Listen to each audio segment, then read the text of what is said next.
Hello good morning to all of you. Welcome to make my exam an official YouTube channel of IBT. तो दोस्तों, हर week की तरह इस week भी आपका स्वागत है आपके फेवरेट शो के अंदर, जिसका नाम है current affairs the week up show on weekly basis on every Tuesday on 10 o'clock। तो हम आपके सामने हाजिर हैं 3 अगस्त से 9 अगस्त तक के वीकली इंपॉर्टेंट करंट अफेयर्स को लेकर, जो आपके आने वाले इंपॉर्टेंट कॉम्पिटिटिव एग्जाम्स के अंदर इंपॉर्टेंट जीके के क्वेश्चंस बनकर आ सकते हैं यहाँ से।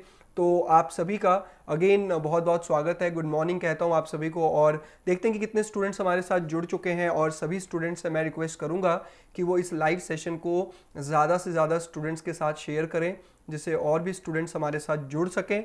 और समय को ज़ाया किए बगैर फिर हम चलेंगे न्यूज़ की तरफ। तो दिखा दिया जाए चैट, कितने स्टूडेंट्स जो हैं हमारे साथ जुड़ चुके हैं। तो बिल्कुल, ओम प्रकाश, क्षितिज द्विवेदी, देव कुमार, दीपाली, अंकुर, बहुत बहुत स्वागत है आप सभी स्टूडेंट्स का। तो आप सभी से रिक्वेस्ट है कि इस सेशन को ज़्यादा से ज़्यादा व्हाट्सएप, इंस्टाग्राम, फेसबुक, सब तमाम जगहों के ऊपर शेयर करिए। और मेक माई एग्जाम को प्ले स्टोर से डाउनलोड करना मत भूलिएगा। मेक माई एग्जाम ऐप जो है वो आप डाउनलोड कर लें, आपके लिए बहुत ही बेनिफिशियल होगा। तो समय को ज़ाया किए बगैर चलते हैं हम अपने न्यूज़ सेक्शंस की तरफ, जहां पर पूरे हफ्ते की खबर जो है आपका इंतजार कर रही है। From national news, state news, international news, agreement की खबरें, खेल समाचार, एंटरटेनमेंट की बातें, अपॉइंटमेंट्स की न्यूज़, उसके अलावा ऑब्ituary से रिलेटेड पॉइंट्स भी हम डिटेल में डिस्कस करेंगे। और अंत में यहीं पे ये सेशन खत्म नहीं होगा, आज ही के सेशन से जुड़ा हुआ लास्ट में हम क्विज भी अटेंड करेंगे कि इस सेशन को अच्छे से रिवाइज किया जा सके। तो चलते हैं पहली खबर की तरफ। First news which is very important, Atmanirbhar Bharat logo design contest to be conducted by mygov.in। mygov.in के द्वारा ये कंडक्टेड किया गया ये कंटेस्ट 5 अगस्त को इसकी लास्ट एंट्री सबमिशन करवा ली गई है। आत्मनिर्भर भारत अभियान, आपको याद होगा प्रधानमंत्री नरेंद्र मोदी जी ने देश को संबोधित करते हुए 12 मई को 12 मई 2020 को आत्मनिर्भर भारत अभियान की शुरुआत करी थी कि कोविड-19 के कारण, कोरोना वायरस के कारण जो भारत को आर्थिक तौर से नुकसान पहुंच रहा है, उस आर्थिक तौर से नुकसान की भरपाई करने के लिए भारत को सेल्फ रिलायंट होने की जरूरत है, भारत को आत्मनिर्भर होने की जरूरत है, जिसमें मेक इन इंडिया जो एक हमारा कैंपेन है, स्कीम है, उसको और ज्यादा इंप्लीमेंट करना कारगर तरीके से। तो आत्मनिर्भर भारत अभियान को पहचान कब मिलेगी? जब उसका लोगो बन जाएगा तो उससे उसको रिकग्निशन मिलेगी। जैसे आपको याद होगा मेक इन इंडिया का लोगो, एक शेर, एक लॉयन जो है वो दिया गया, तो उससे एक पहचान बनती है। तो इसी तरीके से आत्मनिर्भर भारत अभियान के लिए एक लोगो कॉन्टेस्ट करवाया गया, ठीक है। और वो लोगो कॉन्टेस्ट किसने हेल्ड किया? mygov.in नाम का जो वेबसाइट है इंडियन गवर्नमेंट का। तो mygov.in जो है, इसको कब लॉन्च किया गया था इस वेबसाइट को? 2014 में गवर्नमेंट ऑफ इंडिया के द्वारा mygov.in नाम के वेबसाइट को 2014 में लॉन्च किया गया था, इस पर्पस के साथ कि नागरिक जो है वो भागीदारी ज्यादा से ज्यादा हो, सिटीजन्स पार्टिसिपेशन जो है वो ज्यादा से ज्यादा हो। मतलब नागरिकों को एक मौका दिया गया कि वो mygov.in के ऊपर आकर सरकार को कुछ सुझाव दे सके, कुछ सजेशन दे सके। और टाइम टू टाइम सरकार इस तरह के कंटेस्ट भी करती है, कंपटीशन भी करती है, जिससे नागरिकों के द्वारा जो एक कॉन्टेस्ट होता है उसके द्वारा जो भी उनको सजेशन मिलती है सरकार उसको इंप्लीमेंट करती है। तो government is looking to have a distinct identity for Atmanirbhar Bharat Abhiyan by developing a logo based initiative on creative and innovative inputs from the citizens of the country. मतलब एक क्रिएटिव और इनोवेटिव बेसिस के ऊपर भारत के लोगों के द्वारा जो है अगर एक लोगो दिया जाएगा तो एक कंटेस्ट कंपटीशन करवाया गया है, और उस कंपटीशन की लास्ट डेट थी 5 अगस्त। तो mygov.in platform has started Atmanirbhar Bharat logo design contest on its website where Indian citizens can submit their entries without any hassle through online medium। मतलब बिना किसी मुश्किल के ऑनलाइन मीडियम से आप जो है ये इस कॉन्टेस्ट में हिस्सा ले सकते थे। The last date of submission of entries is 5 August 2020 till 11:45 PM। तो 5 अगस्त 2020 रात के 11:45 तक इसकी एंट्री थी। The winning logo will be awarded a cash prize of ₹25,000। तो कितने रुपए का कैश प्राइज दिया जाएगा विनिंग कैंडिडेट को? 25,000 का। 5 अगस्त लास्ट डेट थी, अभी तक विजेता की घोषणा नहीं की गई है। आप जब mygov.in वेबसाइट पे जाएंगे तो आपको थोड़ी जानकारी मिलेगी यहां पर जाकर कि अभी तक इसमें एंट्रीज कितनी आ चुकी है, 4621 4621 एंट्रीज जो है वो आ चुकी है। और उस एंट्री में से एक विजेता जो है वो अभी घोषित किया जाना बाकी है, जिसको 25,000 का इनाम दिया जाएगा। तो MyGov is a citizen engagement platform which was launched by PM Narendra Modi to promote active participation of Indian citizens in nation's governance and development। तो वही मैंने बताया कि mygov.in जो है एक ऐसा वेबसाइट है जो नागरिकों की भागीदारी जो है वो समय समय पे लेता रहता है, जिससे देश के सुशासन में और देश के विकास में योगदान दिया जा सके, गवर्नेंस और डेवलपमेंट में। तो mygov.in नाम का जो वेबसाइट है इसे कब स्टार्ट किया गया था, 2014 में से स्टार्ट किया गया था। और ये किसके द्वारा मैनेज किया जाता है, अगर आपसे क्वेश्चन पूछा जाए कि mygov.in किसके द्वारा मैनेज किया जाता है, तो it is hosted and managed by NIC national informatic centre जो है इसके द्वारा mygov.in को हैंडल किया जाता है। आत्मनिर्भर भारत अभियान की शुरुआत कब प्रधानमंत्री नरेंद्र मोदी जी ने करी है, 12 मई 2020 को। तो भारत सरकार जो है MyGov प्लेटफॉर्म से बहुत सारे लोगो कॉन्टेस्ट करवा चुकी है। जैसे स्वच्छ भारत के लिए लोगो कॉन्टेस्ट करवाया था, देखो अपना देश नाम के स्कीम के लिए इन्होंने अपना एक लोगो कॉन्टेस्ट करवाया था, लोकपाल कानून के लिए इन्होंने अपना एक लोगो कॉन्टेस्ट करवाया था, और कुछ और चीजों के लिए भी। और आपको याद होगा 2010 में भी भारत सरकार ने रुपए का नया सिंबल दिया था, रुपीस का, इंडियन रुपीस का नया सिंबल दिया था, इसके लिए भी इन्होंने एक कॉन्टेस्ट करवाया था। और ये इतना इंपॉर्टेंट क्वेश्चन है कि ये जो रुपी का नया साइन है, इंडियन रुपी का जो नया सिंबल है, वो किस ने दिया। IIT बॉम्बे के ये पास आउट एक स्टूडेंट थे, IIT बॉम्बे पास आउट एक स्टूडेंट थे जिन्होंने ये साइन दिया था। और ये हमारे कॉम्पिटिटिव एग्जाम में तब से पूछा जाने वाला एक बहुत ही इंपॉर्टेंट क्वेश्चन बन गया कि आपको बताना है कमेंट बॉक्स में कि ये जो न्यू इंडियन रुपी का सिंबल है जो मैंने यहां पर आपको बताया है, 2010 में इंडियन गवर्नमेंट ने इसको लॉन्च किया था, गिवन बाय होम, किसके द्वारा ये दिया गया। तो इसी के साथ हम चलेंगे सेकेंड न्यूज की तरफ, दिन के सेकेंड न्यूज की तरफ। Union health and family welfare minister doctor Harshvardhan launched Vidyarthi Vigyan मंथन 2020-21। तो union health and family welfare minister doctor Harshvardhan ने एक प्रोग्राम लॉन्च किया है। उस प्रोग्राम का नाम है विद्यार्थी विज्ञान मंथन 2020-21। विद्यार्थी मतलब स्टूडेंट, विज्ञान मतलब साइंस, मंथन का मतलब होता है कि एक डिस्कशन, एक डिबेट, और एक तरह से जैसे समुद्र मंथन करने से अमृत की प्राप्ति हुई थी, उसी तरीके से एक मंथन, एक एनालिसिस होगा जिससे बहुत बेहतरीन स्टूडेंट्स जो हैं वो आने वाले समय में साइंस क्षेत्र के अंदर, विज्ञान क्षेत्र के अंदर निकलेंगे और देश की डेवलपमेंट के लिए अपना कंट्रीब्यूशन दे सकेंगे। तो यहाँ पर एक प्रोग्राम लॉन्च किया गया है union health and family welfare minister doctor Harshvardhan के द्वारा। कौन सा प्रोग्राम, विद्यार्थी विज्ञान मंथन 2020-21। ये प्रोग्राम क्या है इसके बारे में जान लेते हैं। Health and family welfare minister doctor Harshvardhan launched Vidyarthi Vigyan Manthan 2020-21. This initiative is a national program for popularizing science among school students of class 6 to 11th। मतलब ये एक राष्ट्रीय प्रोग्राम है, ये एक नेशनल प्रोग्राम है जिसके तहत विज्ञान सब्जेक्ट को, साइंस विषय को क्लास 6 से लेकर 11 तक के स्टूडेंट्स के अंदर पॉपुलराइज करना है, इसको बहुत ज्यादा पॉपुलर करना है इस सब्जेक्ट को, जिस वजह से विज्ञान के अंदर बच्चों की रुचि आ सके, विद्यार्थियों की रुचि आ सके। और विज्ञान के अंदर रुचि आएगी बच्चों की तो ही बच्चे जो है आगे चलकर इनोवेटिव और इन्वेंटिव काम जो है वो कर सकेंगे, और कुछ इन्वेंशंस जो है वो भारत के अंदर देखे जा सकेंगे आने वाले समय में। तो it was design to identify the bright minds with the scientific aptitude among the student community. तो इसके अंदर क्या किया जाएगा, एक एप्टीट्यूड टेस्ट लिया जाएगा, एप्टीट्यूड टेस्ट लिया जाएगा, कॉम्प्रिहेंसिव राइटिंग करवाई जाएगी, सेमिनार्स करवाए जाएंगे, प्रैक्टिकल बेस्ड कुछ एक्सपेरिमेंट्स करवाए जाएंगे, जिसके तहत बच्चों को सिलेक्ट किया जाएगा। तो ये एक कंपटीशन है और इस कंपटीशन के अंदर बेसिकली एप्टीट्यूड टेस्ट के जरिए कुछ बच्चों को विजेता घोषित किया जाएगा और उन जीते हुए विद्यार्थियों को अलग अलग कंट्रीज के साइंस लेबोरेटरीज में मतलब घुमाया जाएगा, उनको दिखाया जाएगा और साइंटिस्ट वैज्ञानिकों से उनका इंटरेक्शन करवाया जाएगा, उनकी मुलाकात करवाई जाएगी, जिससे वो और ज्यादा इंटरेस्टेड हो इस फील्ड के अंदर.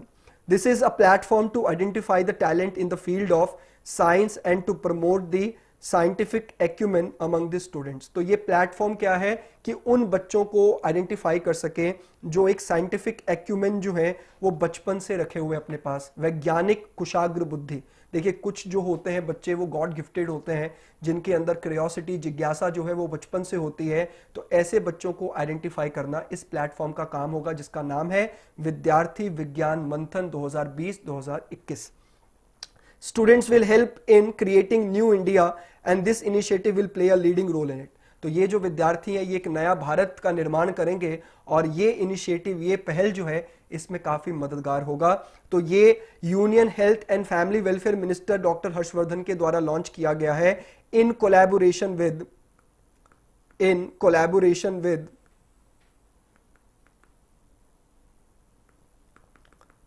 तो एनसीईआरटी और department of science and technology की एक ऑटोनमस बॉडी है जिसका नाम है विज्ञान प्रसार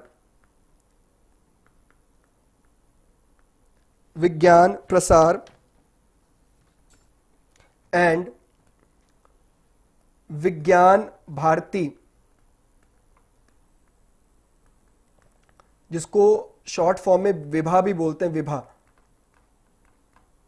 विज्ञान भारती 1991 में स्टैब्लिश, विज्ञान प्रसार एंड विज्ञान भारती, जिसको विभा भी शॉर्ट फॉर्म में कहा जाता है, विभा. तो विज्ञान भारती दैट इज विभा जो है VIBHA विभा, विज्ञान भारती 1991 में स्टैब्लिश एक नॉन प्रॉफिट ऑर्गेनाइजेशन बॉडी है.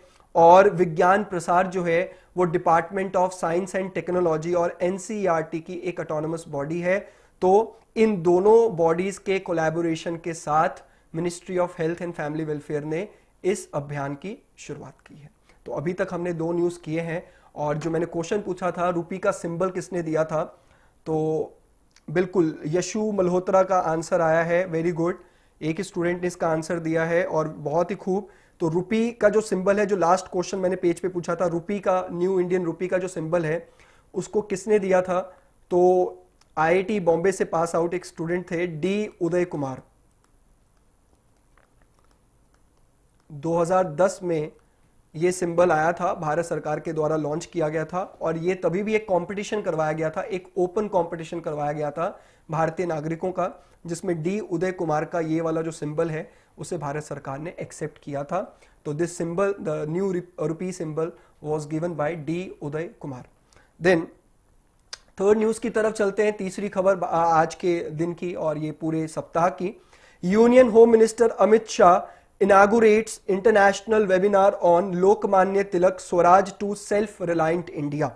तो यहां पर union home minister Amit Shah ji ने 2 दिवसीय इंटरनेशनल वेबिनार आयोजित किया लोकमान्य बाल गंगाधर तिलक के डेथ एनिवर्सरी के ऊपर. तो लोकमान्य बाल गंगाधर तिलक जो है उनकी डेथ एनिवर्सरी कब आती है, 1 अगस्त को.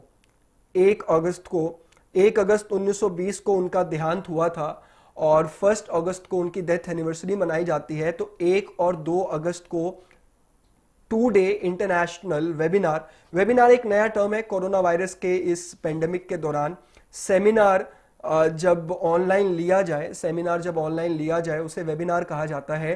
तो यहाँ पे इंटरनेशनल वेबिनार का आयोजन किया हमारे होम मिनिस्टर अमित शाह जी ने. किनके ऊपर, तो लोकमान्य तिलक के ऊपर, Swaraj to self reliant India.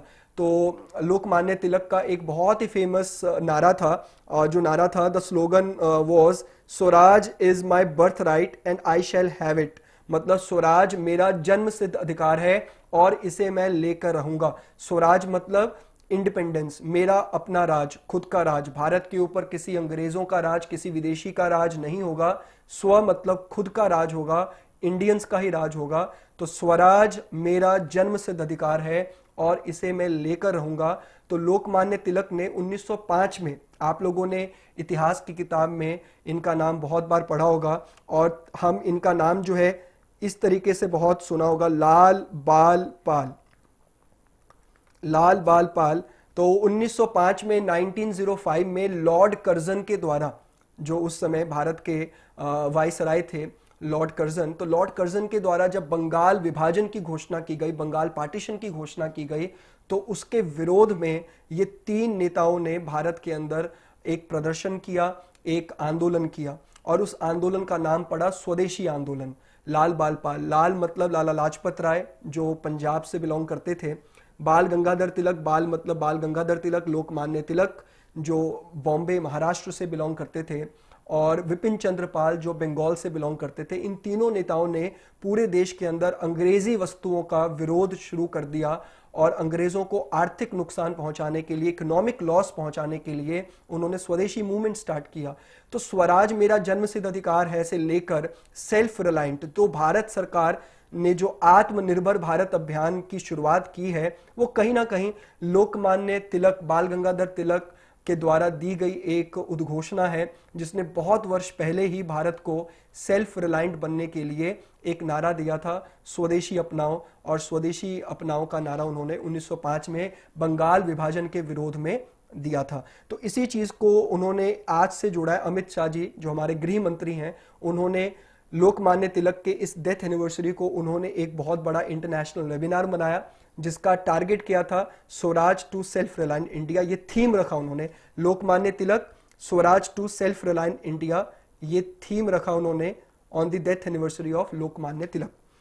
तो union home minister Amit Shah inaugurated a 2-day international webinar on the theme of Lokmanya Tilak Swaraj to self reliant India, organised by the Indian Council for Cultural Relation. तो Indian Council for Cultural Relation के द्वारा इसे organise किया गया। It was organised on the 100th death anniversary of great freedom fighter Lokmanya Bal Gangadhar तिलक। तो 100वीं इनकी पुण्यतिथि है, डेथ एनिवर्सरी है लोकमान्य बाल गंगाधर तिलक की, उसी के उपलक्ष्य में यह किया गया। Lokmanya Tilak played a key role in the making of the Indian independence movement complete in letter and spirit. तो इनका जो एक नाम आता है वो नाम इसलिए आता है क्योंकि इनको फादर ऑफ इंडियन अनरेस्ट कहा गया। ब्रिटिशर्स के द्वारा लोकमान्य बाल गंगाधर तिलक को the father of Indian unrest बोला गया। मतलब इनके बारे में एक प्रसिद्ध बात है कि इंडियन इंडिपेंडेंस मूवमेंट के ये पहले मतलब फ्रीडम फाइटर थे। मतलब freedom fighter in the sense कि इन्होंने पूर्ण रूप से भारत की आज़ादी की डिमांड करी थी, जिस कारण से इनको the father of Indian unrest कहा जाता है। मतलब कोई भी ऐसा आंदोलन होता था तो ये सबसे आगे रहते थे, जिस वजह से अंग्रेजों ने इनको the father of Indian unrest की उपाधि दी। और इसके अलावा 1894 में अंग्रेजों के खिलाफ एकता दिखाने के लिए ही बाल गंगाधर तिलक ने गणेश उत्सव को पब्लिकली मनाने के लिए बोला था। देखिए गणेश जो आज आप देखते हैं गणपति बप्पा मोरिया महाराष्ट्र में और पूरे भारत के अंदर हर्षोल्लास के साथ मनाया जाता है। गणेश जी की मूर्ति स्थापित की जाती है, 10 दिन उनकी पूजा की जाती है, फिर उनका विसर्जन किया जाता है और एक पूरी भीड़ जो है वो समंदर में जाकर, नदी में जाकर उस मूर्ति को विसर्जित करते हैं। तो यहाँ पर आप देखें कि ये पहले एक प्राइवेट फंक्शन होता था, ये घर में मनाया जाने वाला एक प्राइवेट फंक्शन था, एक निजी फंक्शन था, जिसको बाल गंगाधर तिलक ने ही 1894 में कहा कि आइए सड़कों के ऊपर इसे आकर मनाइए और जब आप मनाएंगे तो आप आज़ादी के आंदोलन में पार्टिसिपेट कर पाएंगे और हम अपने मैसेज को, अपने संदेश को आप तक बहुत जल्द पहुंचा सकेंगे। इस उद्देश्य के साथ इसको पब्लिकली मनाने के लिए बाल गंगाधर तिलक ने ही पहली बार कहा था। तो ये भी हिस्ट्री का एक बहुत इंपॉर्टेंट पॉइंट है।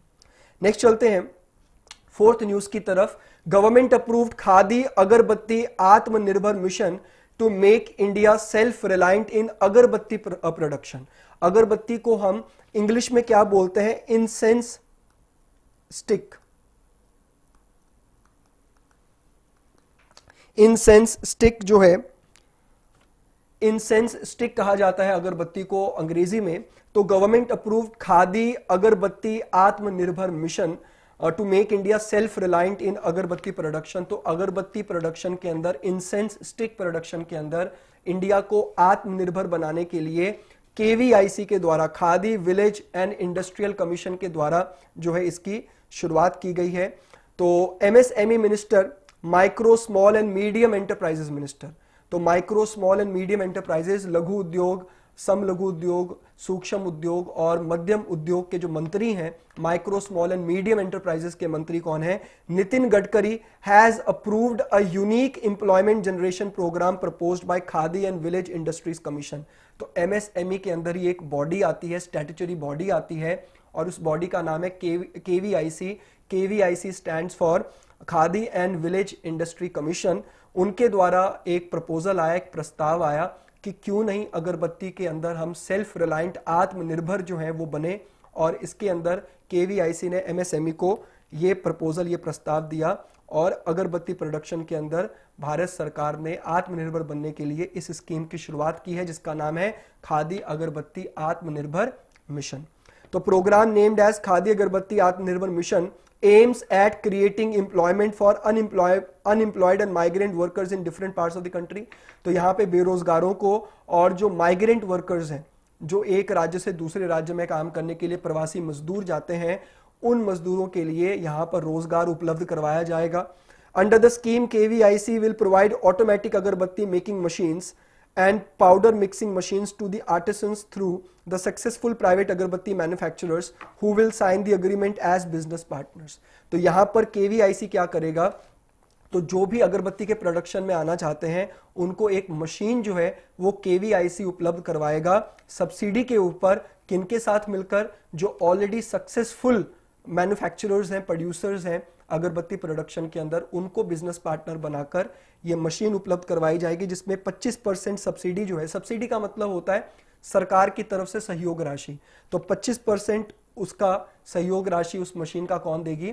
सरकार देगी। और बाकी का जो 75% है उस मशीन का, वो इजी इंस्टॉलमेंट के ऊपर उनसे लिया जाएगा जिनको ये मशीन प्रोवाइड की जाएगी अगरबत्ती प्रोडक्शन के लिए।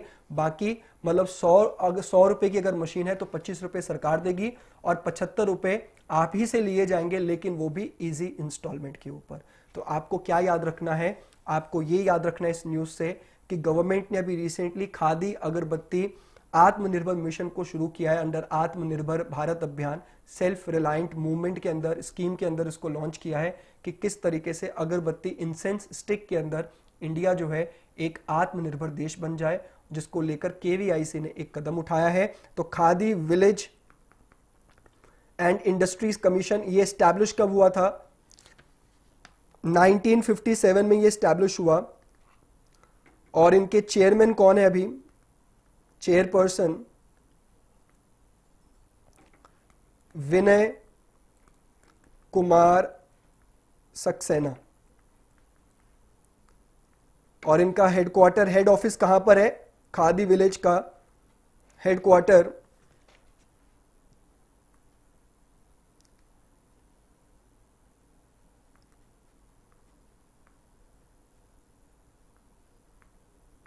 इज इन मुंबई,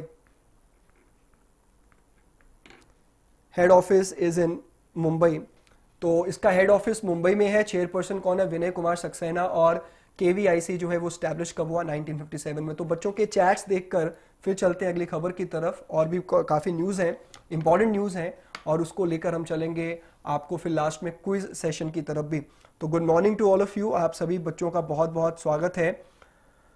और इसी तरीके से आप इस सेशन को ज्यादा से ज्यादा स्टूडेंट्स के साथ शेयर करिए, और चलते हैं हम अपने नेक्स्ट न्यूज की तरफ, फिफ्थ न्यूज की तरफ। Hyderabad ranked 16 among top 20 cities globally इन सीसीटीवी सर्विलांस। तो सीसीटीवी सर्विलांस के अंदर जो है वो भी टॉप 20 देशों का, वैसे तो टॉप 50 कंट्रीज का यहां पर ये रैंकिंग निकाला गया, टॉप 50 कंट्रीज का रैंकिंग निकाला गया, जिसमें से टॉप 20 की अगर बात की जाए तो इंडिया का हैदराबाद शहर जो है सीसीटीवी सर्विलांस के अंदर, सीसीटीवी निगरानी के अंदर जो है वो 16वें नंबर पे आता है, और इंडिया में नंबर फर्स्ट रैंक पे, फर्स्ट रैंक पर है हैदराबाद इंडिया के अंदर, और ओवरऑल उसका पोजीशन है 16th, ओवरऑल उसका पोजीशन है 16th। देन उसके बाद सेकेंड नंबर पे है चेन्नई, ओवरऑल चेन्नई का पोजीशन जो है वो है 21st, और थर्ड नंबर पे है दिल्ली जिसका ओवरऑल पोजीशन है 33rd। तो Hyderabad rank 16 among top 20 cities globally. पूरे विश्व में हैदराबाद का 16वां नंबर आता है in CCTV surveillance topped in India, और इंडिया में वो नंबर 1 पे रहा। तो Hyderabad has been rank 16th among the top 20 most surveilled cities globally. सबसे ज्यादा निगरानी में रहने वाला शहर जो है हैदराबाद बना है इंडिया में नंबर 1, और पूरे विश्व में ये 16वें स्थान पर आया है according to a report publish by UK based firm. तो यूके बेस्ड फर्म है कंपेरिटेक, यूके की एक कंपनी है कंपेरिटेक, ब्रिटेन की, यूके की, इंग्लैंड की एक कंपनी है कंपेरिटेक, उनके द्वारा ये रैंकिंग निकाली गई है। और उस रैंकिंग के अनुसार जो है भारत का हैदराबाद शहर जो है वो 16वें नंबर पे आया टॉप 20 में, और पूरे इंडिया के अंदर नंबर 1 सिटी बना Hyderabad, which is the capital of Telangana. Telangana की राजधानी है हैदराबाद, जहां पर Hyderabad with its 3 lakh CCTV cameras being used to keep tab on a city that has a population of little over 1 crore. तो 1 करोड़ से कुछ ज्यादा पॉपुलेशन है हैदराबाद की, जिसमें 3 लाख सीसीटीवी कैमरास जो है वो लगे हुए हैं, जिससे उस शहर की निगरानी जो है वो बहुत अच्छे तरीके से हो पाती है। क्राइम को रोकने में सीसीटीवी फुटेज, सीसीटीवी कैमरा जो है वो बहुत ही ज्यादा कारगर साबित हुआ है आज के इन ईयर्स में, आज के इन वर्षों में। Taiwan in China was ranked first with 4,65,255 cameras, CCTV cameras. Hyderabad was ranked first in India. तो पूरे विश्व में नंबर 1 पे कौन सा शहर रहा? चाइना का ताइयुआन नाम का एक सिटी है चाइना के अंदर, वो नंबर 1 पे रहा। और इंटरेस्टिंगली अगर आप जानना चाहें, टॉप 20 में से 18 सिटीज जो हैं वो चाइना की है, और उसमें से 2 सिटीज जो हैं वो सिर्फ और हैं, जिसमें से एक हैदराबाद है और एक लंदन है। मतलब टॉप 20 में 18 शहर सीसीटीवी फुटेज और कैमरास और सर्विलांस के मामले में चाइना के 18 शहर हैं, और चाइना के अलावा बाकी जो 2 शहर हैं टॉप 20 में, वो है एक इंडिया का हैदराबाद और यूके की कैपिटल लंदन, जो टॉप 20 में आती है। उसके अलावा मैंने आपको हैदराबाद, चेन्नई और दिल्ली का भी रैंक बताया, ग्लोबली क्या रैंक है और इंडिया में कौन से रैंक पर है। तो फर्स्ट, सेकंड, थर्ड पे इंडिया में है हैदराबाद, चेन्नई और दिल्ली, और वैसे हैदराबाद का ओवरऑल रैंक है 16th, चेन्नई का है 21 और दिल्ली का है 33rd। इसके अलावा अगर हम देखें तो what is the full form of CCTV? CCTV का फुल फॉर्म क्या है? तो सीसीटीवी का फुल फॉर्म है closed circuit television. Very important, ऐसी कुछ चीजें हम सिंपल चीजें छोड़ देते हैं। CCTV stands for closed circuit television. Closed circuit television जो है उसको, उसका फुल फॉर्म है, सीसीटीवी का फुल फॉर्म है। तो आपको ये न्यूज जो है बहुत ही इंपॉर्टेंट है आने वाले कंपीटिटिव एग्जाम को लेकर। नेक्स्ट चलते हैं न्यूज की तरफ। इंडियाज फर्स्ट किसान स्पेशल पार्सल ट्रेन और किसान रेल स्टार्टेड फ्रॉम 7 अगस्त 2020। तो इंडिया का पहला किसान रेल या किसान स्पेशल पार्सल ट्रेन जो है वो 7 अगस्त को स्टार्ट किया गया। तो आपको ये याद रखना है कि भारत का पहला किसान ट्रेन जो है वो कहां से कहां तक चला और कब स्टार्ट किया गया, 7 अगस्त को। लेकिन आपको बताना है कमेंट बॉक्स में, who is the current railway minister of India? भारत के वर्तमान रेलवे मंत्री कौन है? तो the train will transport material between Maharashtra Devlali and Bihar Danapur railway station. तो ये कौन से 2 स्टेशन के बीच में ये किसान रेल जो है, भारत का पहला किसान रेल जो है वो शुरू हुआ है? महाराष्ट्र के देवलाली क्षेत्र से लेकर बिहार का पटना के नजदीक ही एक स्टेशन है दानापुर रेलवे स्टेशन, वहां तक ये चला है। The Kisan rail will carry fruits and vegetables and will make stoppages at several station and pick up and deliver them. और महाराष्ट्र से बिहार तक ये जो ट्रेन चला है, काफ़ी स्टॉपेजेस आए हैं जहां पर ये रुका भी है उन स्टेशन के ऊपर, और वहां से उन्होंने फ्रूट एंड वेजिटेबल्स उठाए हैं। तो स्पेशली फ्रूट एंड वेजिटेबल्स को एक जगह से दूसरे जगह पहुंचाने के लिए एक स्पेशल ट्रेन चलाई गई है जिसका नाम रखा गया किसान रेल। और किसान रेल क्यों? तो ये कुछ ऐसी चीजें हैं, फ्रूट और वेजिटेबल्स, जो पेरिशेबल हो जाती हैं, नष्ट हो जाती हैं, बहुत जल्दी नष्ट हो जाती हैं। तो पेरिशेबल गुड्स की श्रेणी में किसान जो है अपने इन गुड्स को जल्द से जल्द अलग अलग मार्केट में पहुंचा सके, जिनसे इनको डबल इनकम, जो सरकार ने 2022 तक वादा किया है कि किसानों की इनकम को दुगना करना है, उसमें किसानों को जल्द से जल्द फायदा पहुंचाया जा सके। इसलिए किसानों के बेहतरी के लिए, बेटरमेंट के लिए ये स्पेशल ट्रेन जो है ये चलाई गई है, जो वीक में अभी एक हफ्ते में एक बार ये ट्रेन चला करेगी। This will help in bringing perishable agricultural products like vegetable fruits to the market in a short period of time. तो बहुत कम समय में ये पेरिशेबल गुड्स को एक जगह से दूसरी जगह पे पहुंचा सकती है। और railways aims to help double farmers income, और रेलवे का ये एम है, ये लक्ष्य है कि वो फार्मर इनकम को डबल कर सके। The Kisan rail train with frozen containers is expected to build a seamless national cold supply chain for perishable inclusive of fish, meat and milk. और आने वाले समय में ये इसके अंदर कोल्ड सप्लाई चेन की शुरुआत भी होगी और फ्रोजन कंटेनर्स भी रखे जाएंगे, जिससे इन वस्तुओं को भी आने वाले समय में फ्रूट और वेजिटेबल्स के साथ भेजा जा सकता है, जैसे कि फिश, मीट और milk. Finance minister Nirmala Sitharaman had announced to start Kisan Rail in the current years budget for providing a seamless supply chain of perishable produce. तो इसी साल बजट में निर्मला सीतारमन जी ने इस ट्रेन को चलाने की घोषणा की थी, जो बिना रुकावट के एक जगह से दूसरी जगह पर किसानों के जल्दी नष्ट होने वाले इन उत्पादों को एक जगह से दूसरी जगह पे पहुंचाया जा सके, जिससे किसानों की आमदनी में वृद्धि हो सके, बढ़ोतरी हो सके। इसी के साथ चलते हैं आपके कमेंट्स की तरफ। बिल्कुल यहां पर स्टूडेंट्स ने बिल्कुल सही उत्तर दिया है। दीपाली, यशु, नायक जी, प्रियंका जी, सभी का उत्तर बिल्कुल सही है। हमारे रेलवे मिनिस्टर कौन है? Piyush Goyal is our current railway minister. Next news की तरफ चलते हैं, 7th न्यूज की तरफ। पीएम इनागुरेटेड राष्ट्रीय स्वच्छता केंद्र इन न्यू दिल्ली ऑन August 8। तो स्वच्छ भारत अभियान आपको पता है, स्वच्छ भारत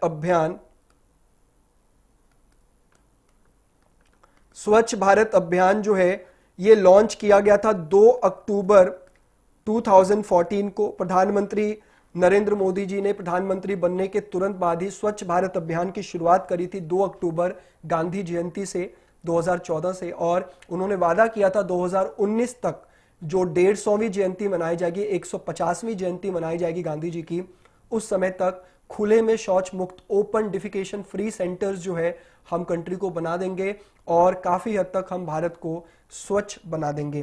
तो उसी फेहरिस्त के अंदर, उसी लिस्ट के अंदर प्रधानमंत्री ने इनैगोरेट किया है राष्ट्रीय स्वच्छता केंद्र इन न्यू दिल्ली ऑन 8 अगस्त। 8 अगस्त को न्यू दिल्ली के अंदर राजघाट, जो समाधि स्थल है महात्मा गांधी जी का, उसके समीप एक राष्ट्रीय स्वच्छता केंद्र जो है उसको स्थापित किया है 8 अगस्त को हमारे माननीय प्रधानमंत्री जी ने। तो prime minister Narendra Modi inaugurated the Rashtriya Swachhta Kendra near Rajghat in New Delhi. It is an interactive experience centre on the Swachh Bharat mission, a tribute to Mahatma Gandhi. The Rashtriya Swachhta Kendra was first announced by the Prime Minister on April 2017 on the occasion of centenary celebration of Gandhi Ji's Champaran Satyagraha.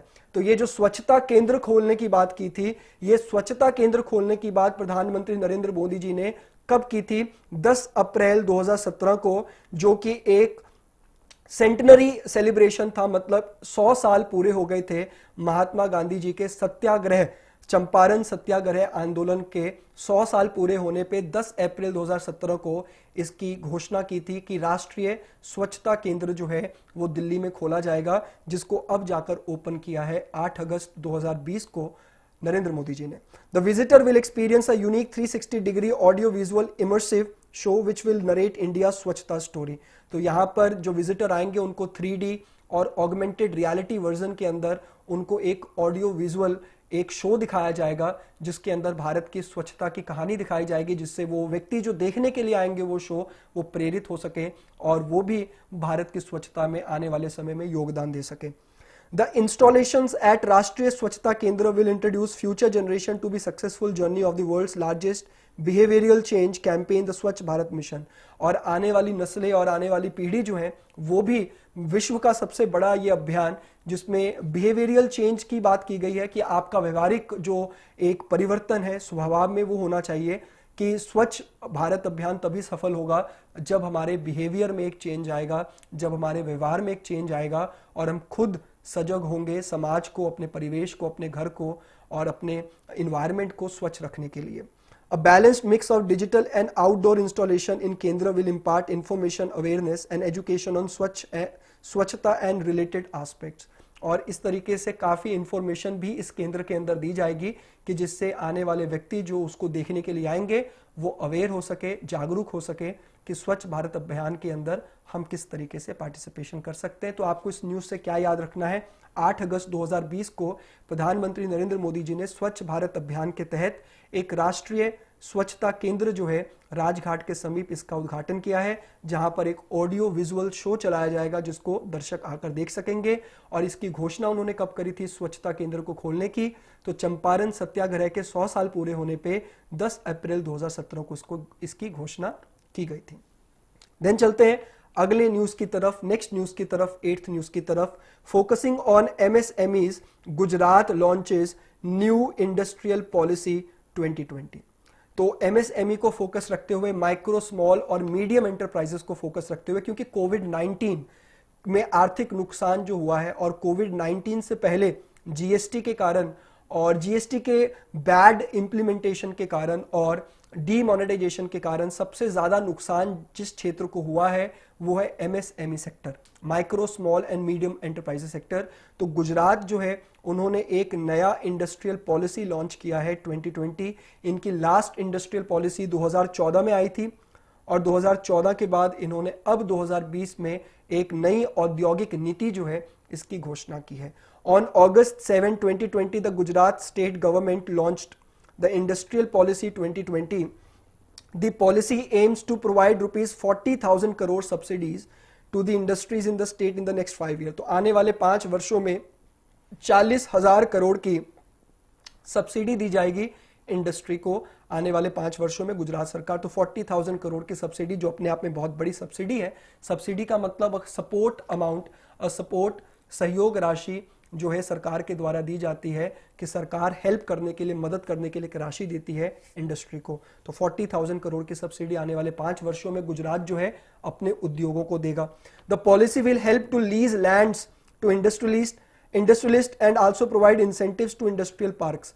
तो औद्योगिक park के लिए और land को lease करने के लिए यहां पर इंसेंटिव्स दिए जाएंगे गुजरात सरकार के द्वारा उद्योगपतियों को।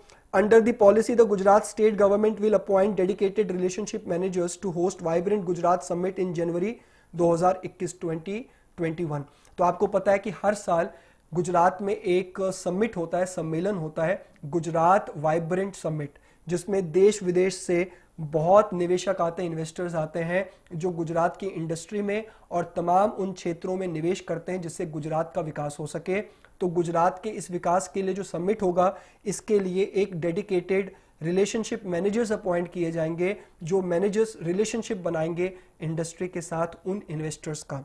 Then the Gujarat industrial policy 2015 came to end in 2019 and the government had extended it till 2020। तो 2015 में जो इनकी पॉलिसी आई थी 2019 में खत्म होने वाली थी, जिसको बढ़ाकर इन्होंने 2020 कर दिया।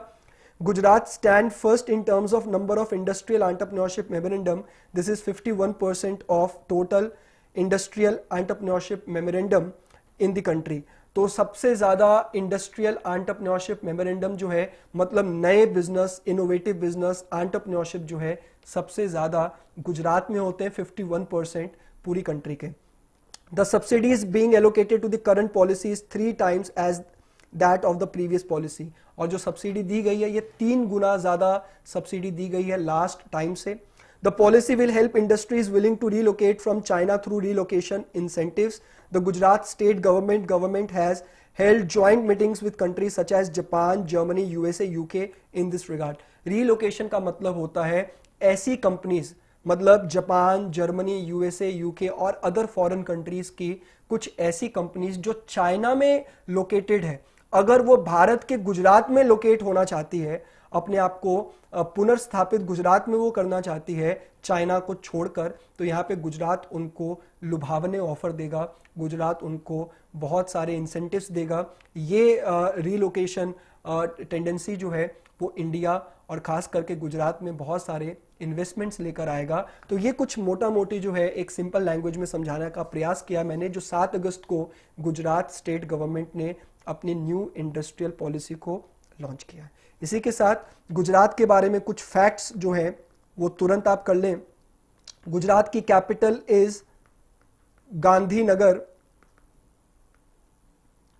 गुजरात के सीएम का नाम है विजय रूपानी। गुजरात के गवर्नर का नाम है आचार्य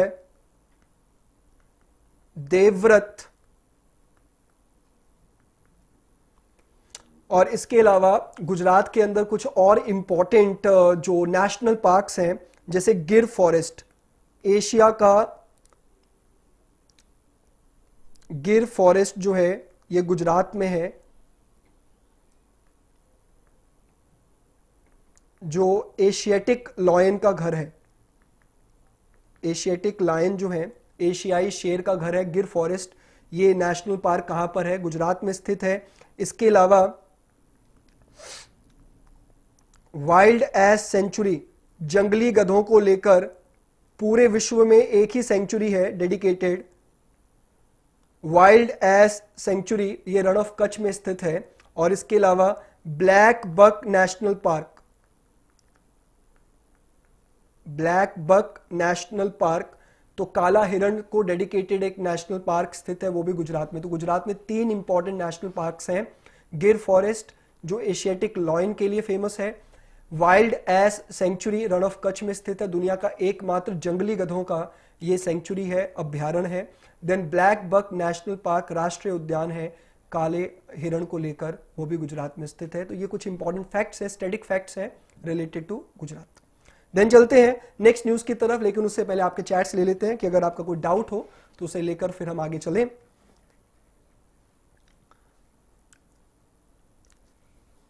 चलिए, बहुत खूब, यहाँ पे हमारे साथ स्टूडेंट्स जो हैं जुड़ चुके हैं। देवेश, ऋतु, तालिब इकबाल, बहुत बढ़िया, बहुत बहुत स्वागत है आप सभी स्टूडेंट्स का। जसविंदर, प्रियंका, बहुत बहुत खूब आप सभी स्टूडेंट्स का पार्टिसिपेशन, भागीदारी। और आप सभी से यही रिक्वेस्ट है कि आप इस सेशन को ज़्यादा से ज़्यादा स्टूडेंट्स के साथ शेयर करिए, जिससे और स्टूडेंट्स जो है इस सेशन का भरपूर लाभ उठा सके।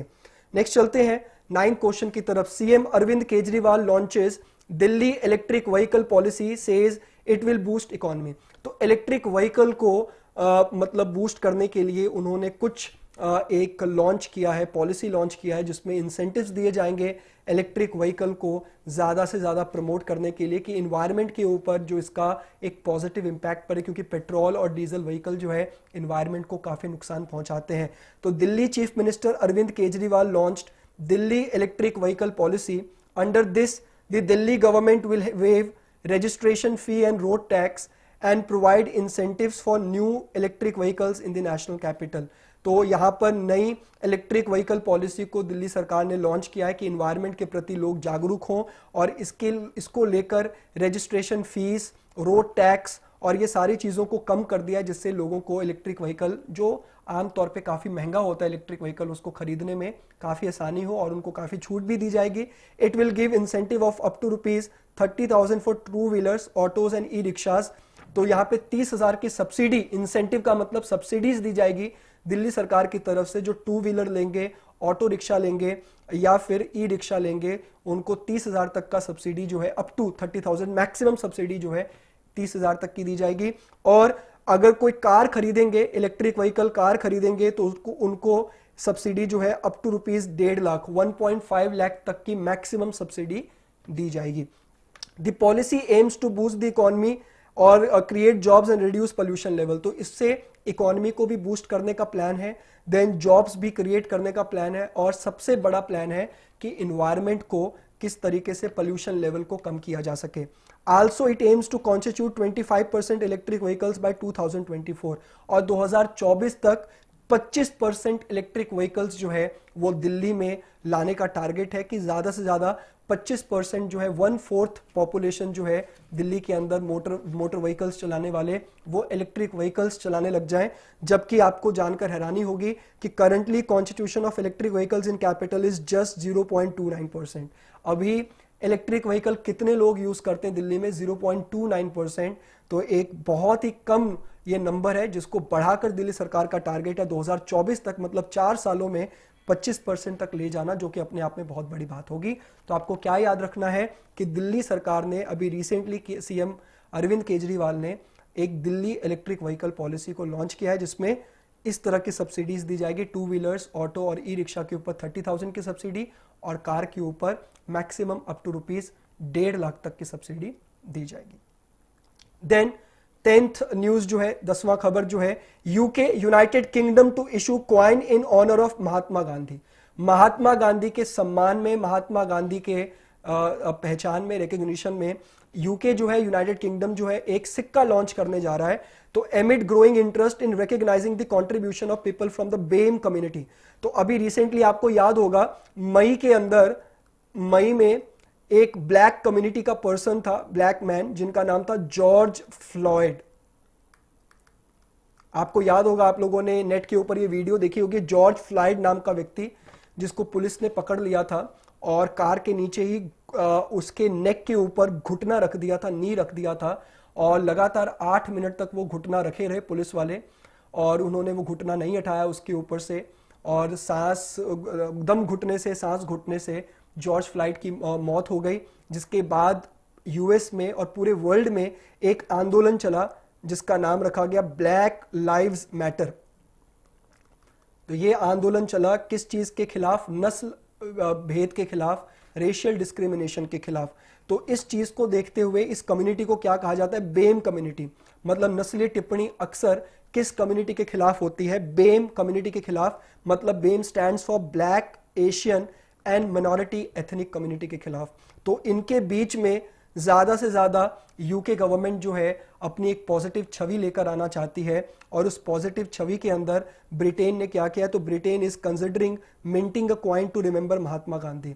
तो वो इस कम्युनिटी के जितने भी लोग हैं, अब घटना यूएस में हुई है लेकिन प्रभाव देखिए आप अलग अलग देशों में भी हो रहा है जहां पर जो व्हाइट कंट्रीज है वहां पर बेम कम्युनिटी के अंदर ज्यादा निराशा ना हो, ज्यादा विरोध ना हो, उसको लेकर यूके ने एक कॉइन लॉन्च किया है महात्मा गांधी के ऊपर। तो Rishi Sunak, Britain's current finance minister, issued an order in a letter to the Royal Mint Advisory Committee to pursue recognition of individuals from the BAME community। तो ऋषि सुनक जो भी करंटली ब्रिटेन के फाइनेंस मिनिस्टर हैं, उन्होंने रॉयल मिंट एडवाइजरी कमेटी को एक निर्देश दिया है कि आप जो है बेम कम्युनिटी के अलग अलग जो रिकग्निशन जो कैरेक्टर्स हैं, जो बड़े बड़े कैरेक्टर्स हैं, आप उनके नाम पर सिक्के लॉन्च करिए। और उसी लिस्ट के अंदर हमारे इंडिया से जो इंपॉर्टेंट खबर है वो ये है कि महात्मा गांधी के नाम पर एक सिक्का जो है वो लॉन्च किया जाएगा। महात्मा गांधी जिनको ऑफन अक्सर हम रेफर करते हैं फादर ऑफ द नेशन। और इनके बर्थडे पे 2 अक्टूबर को इनके बर्थडे पे यूनाइटेड नेशन के द्वारा क्या मनाया जाता है? International day of non violence.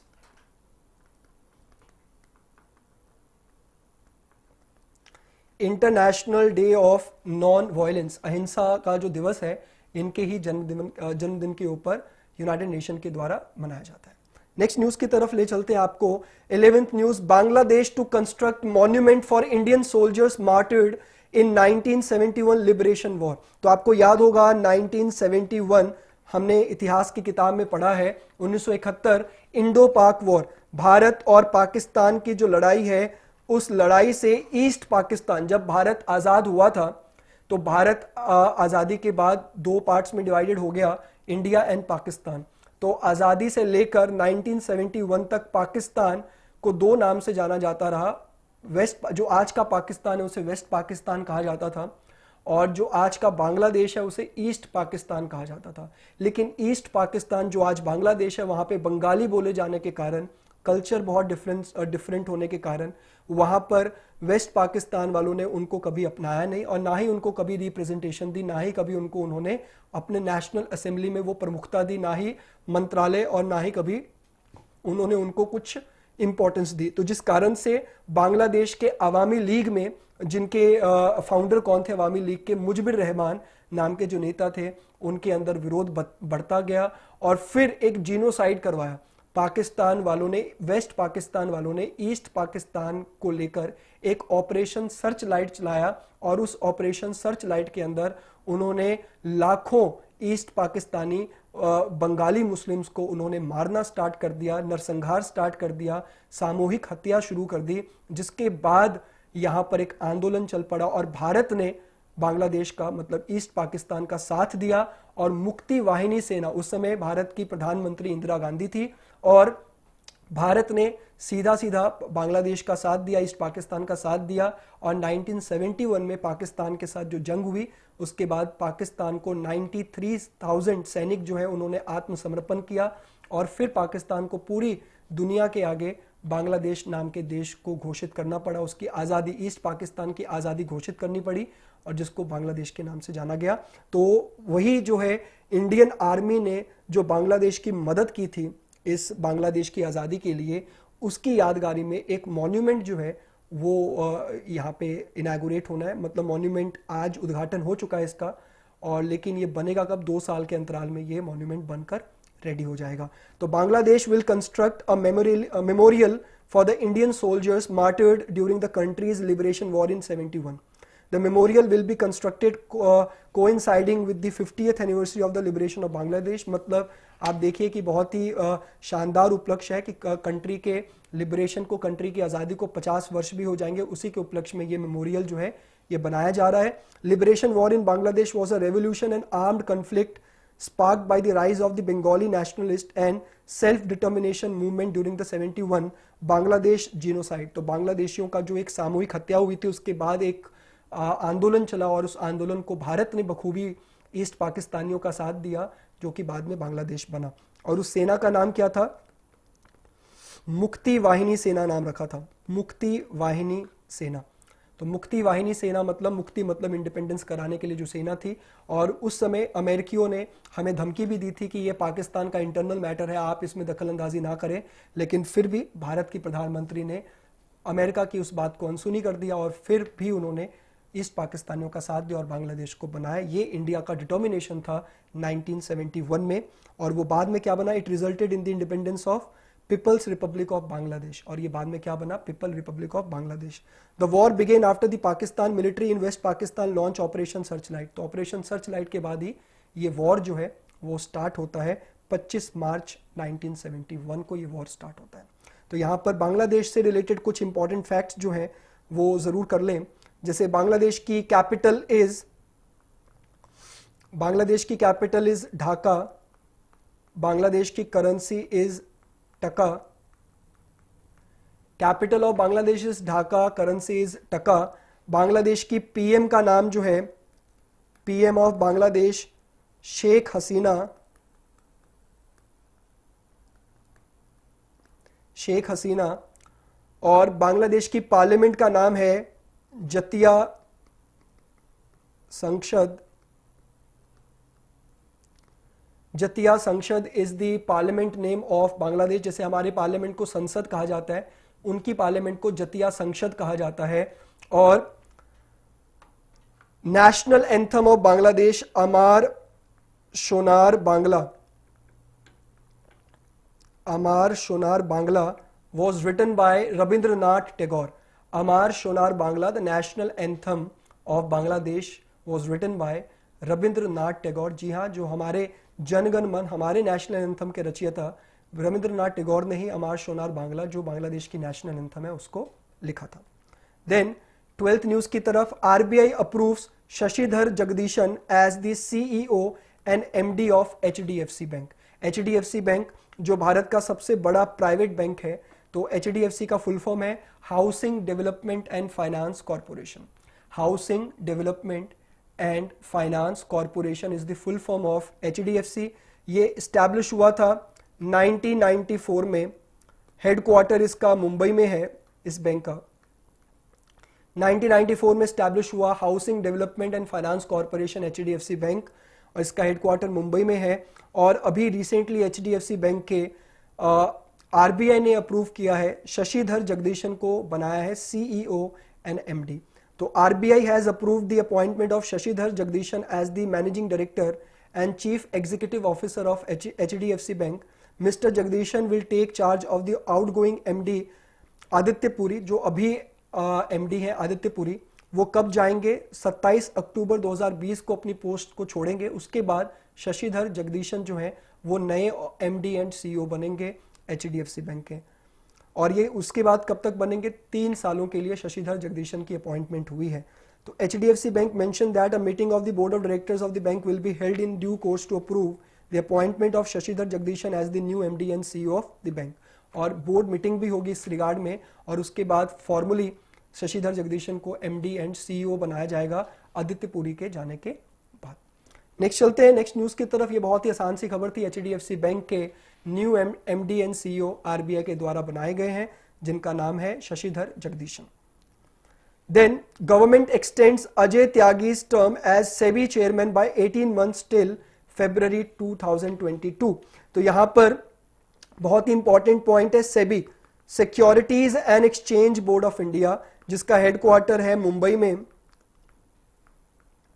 और ये स्टैब्लिश हुआ था 1992 में।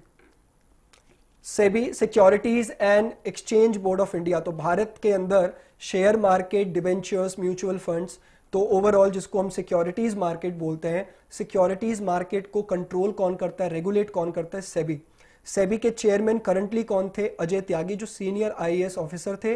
अजय त्यागी को दोबारा से रीअपॉइंटमेंट मिली है और इनके कार्यकाल को 18 महीने के लिए बढ़ा दिया गया है टिल फरवरी 2022 तक, 2022 तक। तो Ajay Tyagi has been given an 18-month extension as the chairman of Market Regulator Security and Exchange Board of India, SEBI. His term will continue till February 2022. The appointment committee of the cabinet has approved the extension of Ajay Tyagi's term for 18 months with effect from 1st September 2020 to 28 February 2022। और ये 1984 के IAS officer हैं Himachal Pradesh cadre के अजय त्यागी। तो very important news. Then चलते हैं next appointment की तरफ। Senior BJP leader Manoj Sinha appointed as the new lieutenant governor of Jammu and Kashmir. आपको पता है लास्ट ईयर 5 अगस्त को जम्मू एंड कश्मीर स्टेट हट के वो यूटी बन गया था। जे&के एंड लद्दाख 2 यूटी बने थे। जम्मू कश्मीर को स्टेट का दर्जा समाप्त कर दिया गया और जे&के को यूटी बना दिया गया। तो यूनियन टेरिटरी, केंद्र शासित प्रदेश में कौन होते हैं एडमिनिस्ट्रेटर? तो एडमिनिस्ट्रेटर को एलजी कहा जाता है। एलजी मतलब लेफ्टिनेंट गवर्नर, ल्यूटेनेंट या लेफ्टिनेंट गवर्नर कहा जाता है, जिसको हिंदी में हम उपराज्यपाल बोलते हैं। तो ये कौन अपॉइंट करते हैं? सेंट्रल गवर्नमेंट के द्वारा अपॉइंटमेंट की जाती है। तो अभी जो लेफ्टिनेंट गवर्नर थे गिरीश चंद्र मुर्मू, उन्होंने रेजिग्नेशन दे दिया। और गिरीश चंद्र मुर्मू, अभी हम नेक्स्ट स्लाइड में करेंगे, नेक्स्ट न्यूज में करेंगे, गिरीश चंद्र मुर्मू को न्यू कैग बनाया गया है भारत का, कंट्रोलर एंड ऑडिटर जनरल।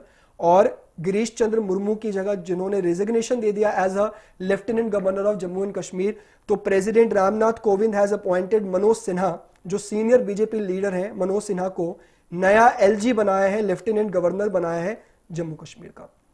और president accepted the resignation of Girish Chandra Murmu as lieutenant governor of Jammu and Kashmir. तो मुर्मू एक 1985 के सीनियर आईएएस ऑफिसर थे, गुजरात कैडर के, was appointed as the lieutenant governor in October last year. तो लास्ट ईयर अक्टूबर में इनको lieutenant governor बनाया गया था, जिन्होंने अभी रिजाइन दे दिया। और रेजिग्नेशन के बाद इनको नया कैग बनाया गया है, भारत का कंट्रोलर एंड ऑडिटर जनरल। तो अभी आपको इस स्लाइड से क्या याद रखना है? जम्मू कश्मीर के नए एलजी बने हैं मनोज सिन्हा, जो सीनियर बीजेपी लीडर हैं। और उनसे पहले कौन थे? मनोज सिन्हा से पहले कौन थे? जम्मू कश्मीर के लेफ्टिनेंट गवर्नर गिरीश चंद्र मुर्मू। और वही नेक्स्ट स्लाइड के अंदर, नेक्स्ट न्यूज के अंदर, ex lieutenant governor of J and K GC Murmu, that is Girish Chandra Murmu, appointed as the new CAG of India. तो कैग एक कॉन्स्टिट्यूशनल बॉडी है जो कॉन्स्टिट्यूशन के आर्टिकल 148 टू 151 में आती है। Controller and auditor general, controller and auditor general, controller and auditor general article 148 to 151 एक constitutional body है, जिसका काम क्या होता है? बेसिकली भारत सरकार के इनकम और भारत सरकार के खर्चों का लेखा जोखा करना। एक ऑडिटर का जो काम होता है, ये एक सरकारी ऑडिटर होते हैं, संवैधानिक ऑडिटर होते हैं, जो सरकार के खर्चों का लेखा जोखा देखते हैं, सरकार के एक्सपेंडिचर का लेखा जोखा देखते हैं कि कहीं कोई गड़बड़ तो नहीं है। तो बेसिकली इन सिंपल लैंग्वेज जितने भी करप्शन के केसेस हैं जैसे 2G स्कैम, कोल स्कैम, उनके बारे में सूचना देने का काम जो था वो कैग ने ही किया था कि कुछ इनअप्रोप्रिएट हो रहा है, कुछ गड़बड़ हो रही है।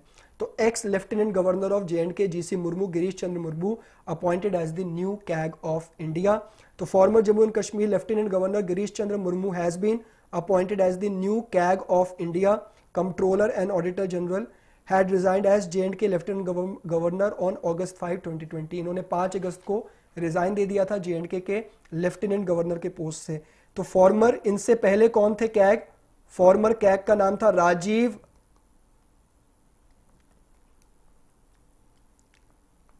राजीव महर्षि। राजीव महर्षि is the former CAG of India. तो ये फॉर्मर कैग थे। उसके बाद नए कैग कौन बने, कंट्रोलर एंड ऑडिटर जनरल कौन बने हैं? तो J&K के former lieutenant governor GC Murmu. Then next, doctor Pradeep Kumar Joshi took oath as chairman of union public service commission, Sangh Lok सेवा आयोग। UPSC आपने सुना होगा, यूनियन पब्लिक सर्विस कमीशन, जो हर साल IAS, IPS, IFS तमाम इस तरह के जो प्रतिष्ठित एग्जाम है UPSC उसको कंडक्ट करवाता है। तो यूनियन पब्लिक सर्विस कमीशन एक कॉन्स्टिट्यूशनल बॉडी है, संघ लोक सेवा आयोग, जो केंद्र स्तर पे और राज्य स्तर के ऊपर जो है प्रशासनिक अधिकारियों की भर्ती करता है। और इसके चेयरमैन कौन बने हैं? तो डॉक्टर प्रदीप कुमार जोशी। तो doctor Pradeep Kumar Joshi took as oath as the chairman of UPSC, that is union public service commission. Professor Joshi जो है वो कमीशन के मेंबर थे 2015 से ही, और ही succeeded Arvind Saxena who completed his term as UPSC chairman. और इनसे पहले UPSC के चेयरमैन थे अरविंद सक्सेना, जिसको रिप्लेस किया UPSC के ही मेंबर डॉक्टर प्रदीप कुमार जोशी जी ने। तो आपको सिंपल क्या याद रखना है? सिंपल याद रखना है UPSC के चेयरमैन कौन बने हैं? Doctor Pradeep Kumar Joshi, union public service commission के चेयरमैन प्रदीप कुमार जोशी, और इन्होंने किनको रिप्लेस किया? अरविंद कुमार सक्सेना को। नेक्स्ट न्यूज की तरफ चलते हैं। RBI's monetary policy committee decide to leave policy repo rate unchange at 4%। तो RBI हर 2 महीने के बाद, अभी करंटली RBI बाई मंथली हर 2 मंथ्स के बाद एक मॉनेटरी पॉलिसी कमेटी के तहत, MPC मतलब मॉनेटरी पॉलिसी कमेटी के तहत हर 2 महीने के बाद ये एक मीटिंग करता है, जिसको मॉनेटरी पॉलिसी कमेटी की मीटिंग बोलते हैं। और मौद्रिक नीति, मुद्रा से जुड़ी हुई, पैसों से जुड़ी हुई नीतियां जो है इसमें तय की जाती है। मनी और मनी सप्लाई से रिलेटेड नीतियां जो है इसमें तय की जाती हैं, जिसमें MPC के टोटल मेंबर्स कितने होते हैं? 6 मेंबर्स। टोटल मेंबर्स कितने होते हैं? 6, इंक्लूडिंग इसके चेयरमैन कौन है? इंक्लूडिंग 6 मेंबर्स में ही इंक्लूडिंग है चेयरमैन RBI के गवर्नर। तो current governor of RBI Shaktikanta Das के नेतृत्व में 4 to 6 अगस्त, तो यहां पर 4 से 6 अगस्त को यह मॉनेटरी पॉलिसी कमेटी की बैठक हुई, जिसमें रेपो रेट को अनचेंज रखा गया 4% पे। रेपो रेट वो रेट होता है जिसपे शॉर्ट टर्म के ऊपर, वेरी शॉर्ट टर्म के ऊपर RBI के द्वारा कमर्शियल बैंक्स को, जैसे SBI को, PNB को, तो इस तरह से कमर्शियल बैंक को लोन दिया जाता है। ठीक है, तो RBI's monetary policy committee has decided to unanimously leave the policy repo rate unchange at 4%। तो उन्होंने जो लास्ट मॉनेटरी पॉलिसी की बैठक में अनचेंज रखा था, 4% पे रेपो रेट रखा था, जो अब तक का सबसे लोएस्ट रेट है रेपो रेट, तो वो अभी कहां रखा है? अभी भी अनचेंज रखा है, कुछ चेंज नहीं किया है और उसे 4% पे ही रखा है। RBI will continue with accommodative stance of monetary policy as long as necessary to revive growth, mitigate the impact of COVID-19।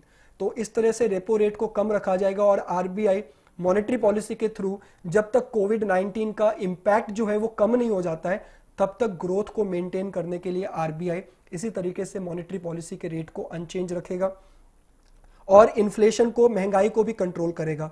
The marginal standing facility rate and bank rate remain unchange at 4.25%।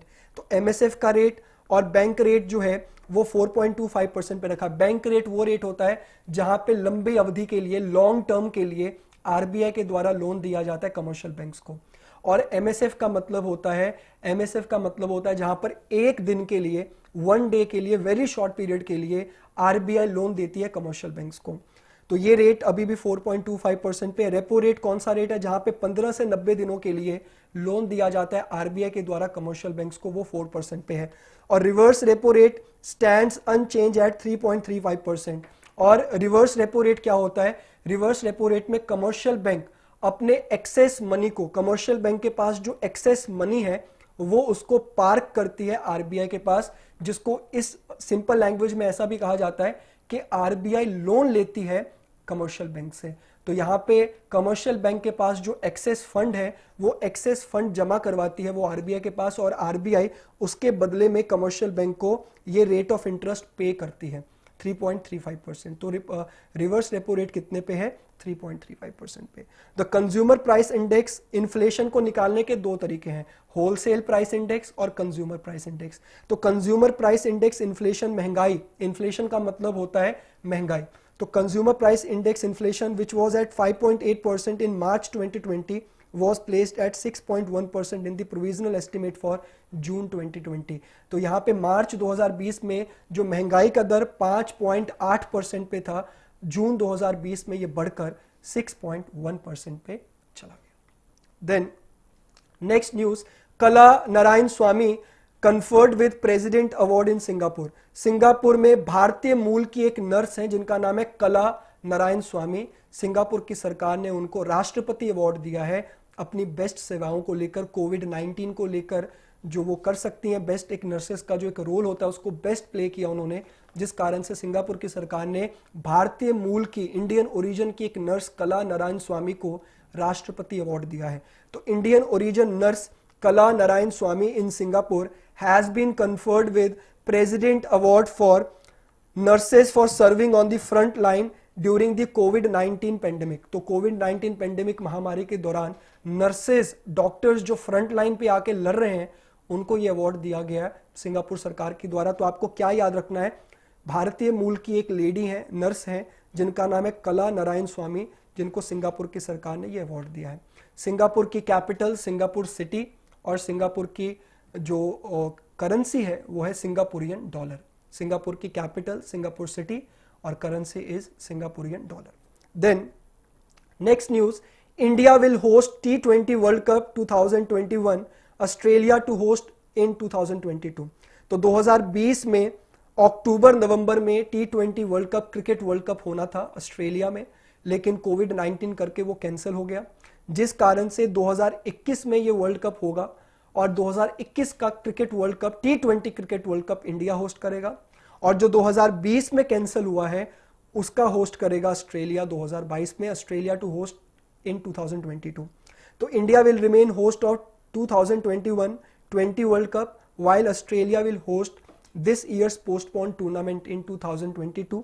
The ICC also confirmed the Women's 50 over World Cup that was scheduled to be held in New Zealand in February-March next year has been postponed to 2022.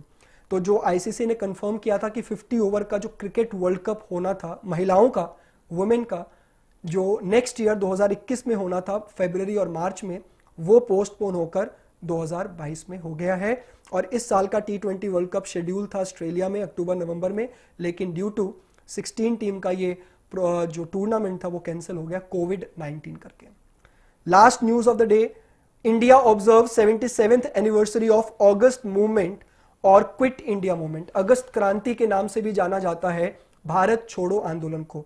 तो 8 अगस्त 1942 को भारत ने भारत छोड़ो आंदोलन महात्मा गांधी के leadership में किया था, और भारत के तमाम नेता, तमाम क्रांतिकारी इसके साथ जुड़ गए थे, और जिसमें महात्मा गांधी ने एक क्लैरियन मतलब आह्वान किया था, करो या मरो, डू और डाई का नारा दिया था।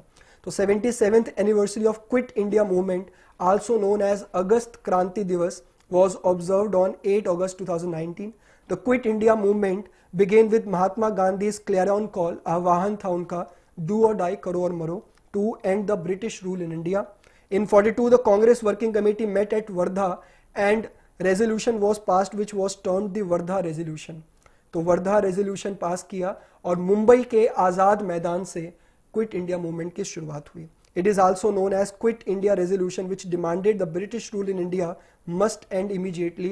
तो British had refused to grant India total independence. शुरुआत में ब्रिटिशर्स ने पूर्ण आज़ादी देने से मना कर दिया, लेकिन बाद में वर्ल्ड वॉर समाप्त होने के बाद भारत को आज़ादी देनी पड़ी। तो 1945 में वर्ल्ड वॉर सेकेंड समाप्त हुआ और इंडिया को इंडिपेंडेंस मिली 1947 में। तो 15 अगस्त आज़ादी का दिवस भी आने ही वाला है। तो स्टूडेंट्स के चैट्स देखते हैं और इसी के तुरंत बाद हम चलते हैं आपके फेवरेट सेशन की तरफ, क्विज सेशन की तरफ। चलिए, बहुत खूब, यहाँ पर सारे स्टूडेंट्स जो हैं वो आ चुके हैं और चलते हैं आज ही के सेशन से जुड़ा हुआ क्विज कॉन्टेस्ट करने के लिए। तो first news of the day, first question, which of the following platform has started the Atmanirbhar Bharat logo design contest on its website. तो आत्मनिर्भर भारत अभियान के लिए लोगो कॉन्टेस्ट, एक लोगो डिजाइन करने के लिए कॉन्टेस्ट शुरू किया। इनमें से कौन से वेबसाइट ने? pencil.gov.in, mygov.in, उमंग या दीक्षा? तो इसमें से आपको बताना है किस वेबसाइट ने आत्मनिर्भर भारत लोगो डिजाइन कॉन्टेस्ट जो है उसको प्रारंभ किया है। 5 अगस्त को लास्ट डेट थी और अब कुछ ही दिनों में इसके विनर का नाम भी घोषित कर दिया जाएगा।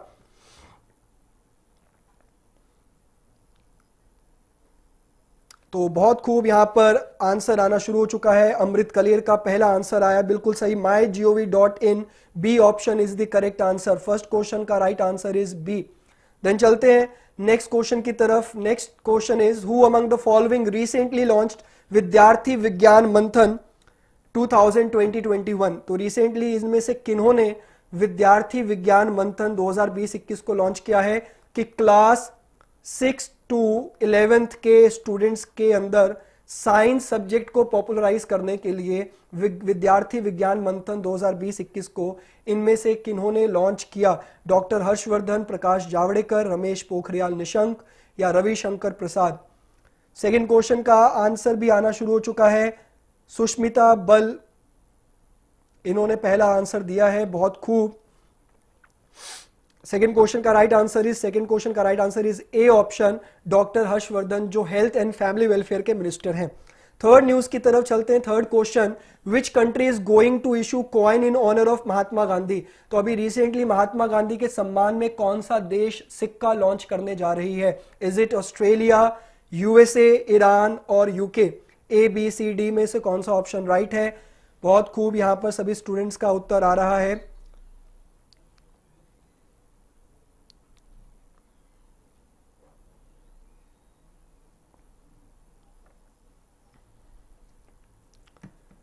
विच country is going to issue coin in honour of Mahatma Gandhi? तो पहला उत्तर आ चुका है स्टूडेंट्स का, मीनल, सुष्मिता, अमृत, बहुत खूब, D option is the correct answer. Third question का right answer is D, that is UK. Then fourth question की तरफ, who has been appointed as HDFC bank CEO and MD. HDFC bank के नए सीईओ और एमडी कौन बनाए गए हैं? शशिधर जगदीशन, प्रदीप शाह, जी श्रीनिवासन या श्यामल मुखर्जी? प्रियंका, आदित्य, एल नायक, दीपाली, बहुत खूब, यशु, रुचिका, बहुत खूब आप सभी का पार्टिसिपेशन। और इसी के साथ फोर्थ क्वेश्चन का भी आंसर आना शुरू हो चुका है और बहुत खूब, यहां पर भी उत्तर आपका फोर्थ क्वेश्चन का राइट आंसर इज ए। सुजाता का पहला उत्तर आया है, सुष्मिता का पहला उत्तर आया। फोर्थ क्वेश्चन का right answer is A, that is Shashidhar Jagdishan is the new CEO and MD of HDFC bank. Fifth question की तरफ, which of the following city has emerged as the best Indian city in CCTV surveillance. तो CCTV surveillance एक report आई है, एक सर्वे आया है, उसके अंदर इंडिया की बेस्ट सिटी का नाम सेकेंड नंबर पे है और थर्ड पे, सेकेंड पे है चेन्नई, थर्ड पे है दिल्ली और नंबर 1 पे है, बिल्कुल सही आप सभी का उत्तर, हैदराबाद। फिफ्थ क्वेश्चन का right answer is Hyderabad. Telangana की capital Hyderabad is the correct answer. Fifth question का right answer is A, that is Hyderabad. Sixth question की तरफ चलते हैं।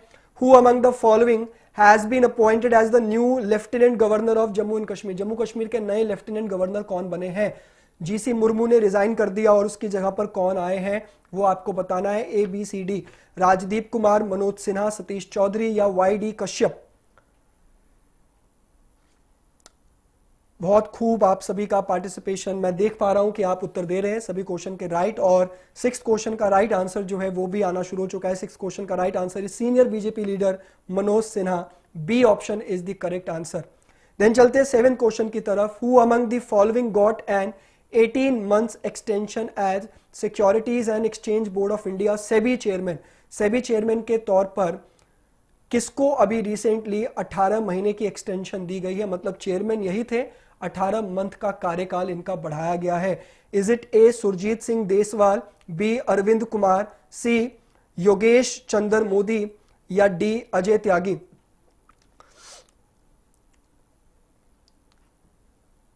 पूजा देवी, यशु, सुष्मिता, दीपाली, गणेश, बहुत खूब आप सभी का उत्तर। दीपिका,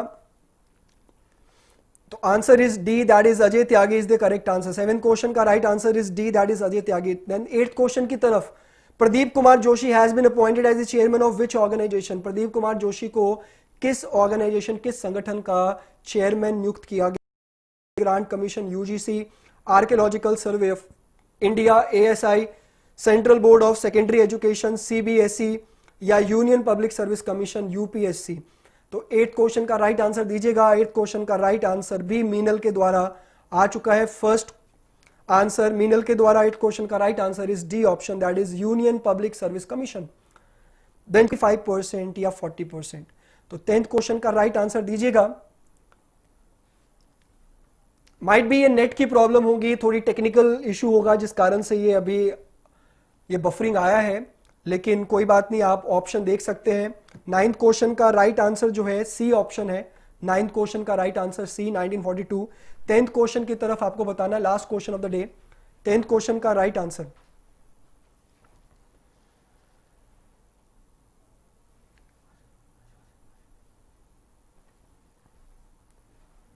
टेंथ क्वेश्चन का राइट आंसर जो है बी, बिल्कुल सही। 10th क्वेश्चन का right answer is B, that is 25% is the correct answer. तो इसी के साथ जितने भी स्टूडेंट्स हैं उनका रिस्पॉन्स जो है बहुत ही बढ़िया है, बहुत ही खूब आया। 10th क्वेश्चन का right answer is B, that is 25%। तो इसी के साथ आज का हमारा ये जो सेशन है वीकली करंट अफेयर्स का वो समाप्त होता है। और इसी के साथ मैं आपसे फिर से गुजारिश करूंगा कि जितने स्टूडेंट्स हमारे साथ जुड़े हैं और जिनको हमारे शो से बेनिफिट मिलता है, तो वो ज़रूर प्ले स्टोर से जाकर एंड्रॉयड ऐप है मेक माई एग्जाम ऐप, तो मेक माई एग्जाम ऐप को आप डाउनलोड करिए।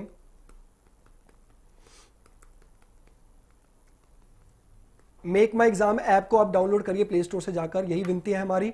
और हम आपसे मिलेंगे अगले मंगलवार सुबह 10 बजे इस वीकली करंट अफेयर शो के साथ। तो तब तक के लिए आप सभी का बहुत बहुत धन्यवाद।